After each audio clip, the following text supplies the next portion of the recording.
একজন নেতৃস্থানীয় ব্যক্তি যিনি খুলনায় গিয়ে বললেন, আমি লাশ চাই, লাশ চাই। তার উপস্থিতিতে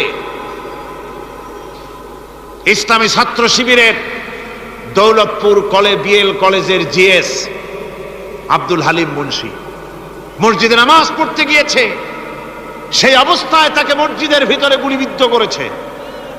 জান বাঁচাবার জন্য এই ছেলে পার্শ্ববর্তী পুকুরের মধ্যে ঝাঁপায় পড়েছে। সেখান থেকে তাকে টেনে তুলে তাকে কোপানো হচ্ছে। সে প্রাণী প্রাণী বলে চিল্লাচ্ছে। এই অবস্থায় মসজিদের সিঁড়ির উপরে কাট করে তাকে জবাও করা হয়েছে।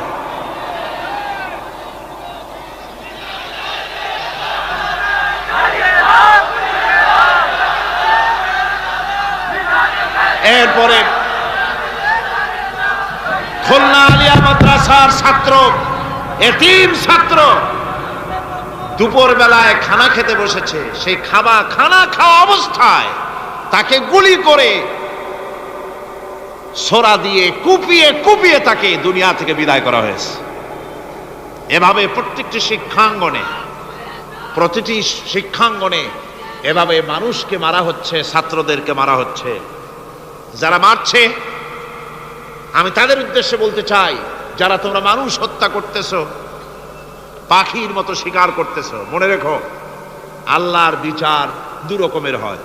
একটা হয় দুনিয়ায়, আর একটা হয় আখিরাতে। দুনিয়ায় তুমি যার সন্তানকে হত্যা করেছো, যার সন্তানকে হত্যা করে যার মা বাপকে কাঁদায়েছো, দুনিয়ার শাস্তিটা এভাবে আল্লাহ তোমাকে দিবেন, তুমিও নিহত হবে। তুমি যাকে হত্যা করেছিলে তার মা বাপ যেমন কেঁদেছে, তোমার মা বাপও তেমন কাঁদবে। তুমি যদি কাউকে হত্যা করে তার স্ত্রীকে বিধবা করে থাকো, তোমাকেও আল্লাহ হত্যা করাবেন এবং তোমার স্ত্রীও বিধবা হবে। তুমি যদি কাউকে হত্যা করে তার সন্তানকে এতিম বানায় থাকো, অবশ্যই তুমিও নিহত হবে, নিহত হবে। আর তোমার সন্তানেরা এতিম হয়ে কাঁদবে, ভিক্ষাও মিলবে না, আল্লাহ এমন করে ছাড়বেন। অন্যদেরকে তুমি যদি একটা গুলি করে কারো বুককে ঝাঁঝরা করে থাকো, অসংখ্য গুলি তোমার বুকটাকে ঝাঁঝরা করবে।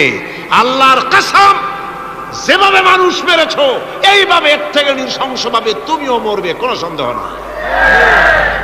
আল্লাহর এই বিচার হবে। সুতরাং আল্লাহর এই বিচারের কথা কোরআন থেকে যারা জানে তারা সন্ত্রাস করে না। এই জন্য কলেজ বিশ্ববিদ্যালয় সমূহে সন্ত্রাস হয়, মাদ্রাসাগুলিতে সন্ত্রাস হয় না বললেই চলে। কথা কি ঠিক বললাম না বাড়ায় বললাম? সন্ত্রাসের কারণে টাইটেল মাদ্রাসা বন্ধ হয়েছে কয়টা বাংলাদেশে? ফাজেল মাদ্রাসা কয়টা? দাখিল কয়টা? ইল্লা মাশাআল্লাহ দুই একটা হতে পারে কোথাও, কিন্তু তা হয় না। কারণ মাদ্রাসায় এই সব কথা পড়ানো হয় যা আমি বললাম। কোরআন থেকে যে কথাগুলি বললাম এগুলি কোথায় পড়ানো হয়? আজকে যদি কলেজ বিশ্ববিদ্যালয় সমূহে কোরআন পড়ানো হতো, তাফসীর পড়ানো হতো, তাহলে বিশ্ববিদ্যালয় থেকে রবীন্দ্রনাথ আর সূর্য সেনের পা চাটা উলামেরা বের হতো না, শহীদ তিতুমির বেরিয়ে আসতো, টিপু সুলতান বেরিয়ে আসতো,